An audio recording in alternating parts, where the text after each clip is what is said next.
you just recap what you said about what was Well, it says up there, the earth is the Lord's and the fullness thereof.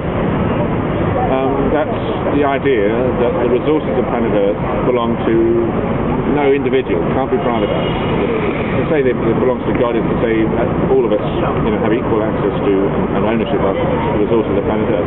At some level, I think even a banker, I think even a capitalist would kind of acknowledge that we've got to look after the one planet we've got with its abundant resources, and that we have, as a species, we have the intelligence and nowadays the technology to communicate across planet Earth and to, with our intelligence, care for this planet of ours, which is the only living planet in the whole universe. So I think in principle everyone would think that's a good idea. The problem is that, of course, people's immediate selfish interests get in the way of that, and somehow we have to break the power of people who have a stake in violence, break the power of the people with a stake in, say, the regime in China, break the power of the people who through institutional means are able to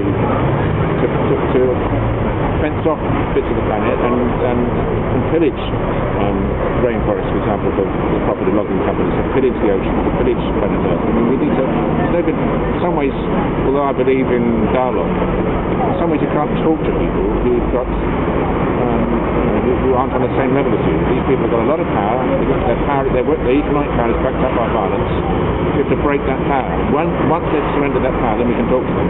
But the idea we can just discuss things with them at the moment, like discussing with the Chinese regime, I'm afraid that's idealism. That's idealistic in the wrong sense. That's Cloud Fisherman. I'm not idealistic in that sense. I don't think you can talk to people who unless they're on a par with you, unless we can share ideas and share plans when we're equals. When someone's holding a gun at your head, you have to first of all take that gun out of their hand. So, these banks, as we know them today, market change, how does this affect the economy here and the economy globally? Well, I mean, it would be a totally different economic system if we nationalised these banks and then extended that nationalisation to a form of ownership across continents. As I say, within a nation, I think the first step has to be that you nationalise. What else can a government do? What do we do to form the government? But that's not a solution.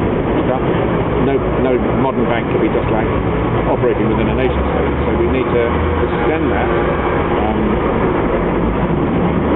Collectively own the banks and all the other resources. Just at the moment there's so much waste, there's huge amounts of resources being wasted on armaments, on all kinds of other things. So many people are unemployed when they could be usefully employed, as well as, of course, the people who are in work at the moment are working far too long. So we've got a big section of the population working all the hours that God gave us. Other people have to work entirely. With a small amount of intelligence, we could all be working half the amount of work we do at the moment, and then we could all have enjoyment without work. We could organise work and leisure in a completely different way, which would be immeasurably more productive. And we know that people are most productive when they're allowed to be creative. And you can't tell me that as human beings we couldn't, all of us, live well with the resources we have over planet Earth. But when people say, "What's your economic plan?" I don't want to go down that road. I'm not an economist, and I actually don't believe in economics. I think economics is a scam. It's a false science. I'm an anthropologist. There's no such thing as the economy. The economy is a fiction. We're human beings with emotions, intelligence, families, and of course we live among other intelligent beings, other animals and plants. And for me, the notion of like an economic plan as such, which isn't also a social and political plan, it doesn't make any sense at all. The revolution we need will have to be a total revolution. It can't just be fiddling around with some aspects of the economy or some aspects of the constitution or something like that. Will this system brought about by the revolution have a name? Yes, it's the human revolution. And have you heard of the term Banksters? Banksters? I have, yes. Do you know who made that up? Where it came from? Well, I mean, bankers, wankers, banksters, wanksters, I don't know. Surely it wasn't made up by an individual, was it? And not tell me you invented the term, are you? I don't really care who invented it, but why did it? Banksters. Does it have any significance? Banksters and gangsters. Is that the idea? I suppose it's gangsters. Banksters, gangsters. Yeah, bankers are kind of gangsters. Yeah, absolutely. They're gangsters, mafia who made rich, bribed the government a bit, and ended up controlling the government. That's what banksters. You think you might use that when you're process? All right. Okay.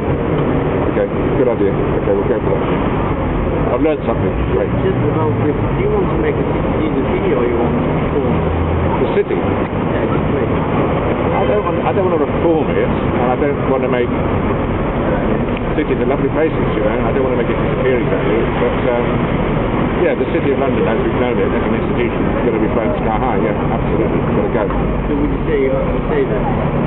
Well, yes, to save the city as a community, as a source of creativity, as a place where people come together, where people aren't so isolated.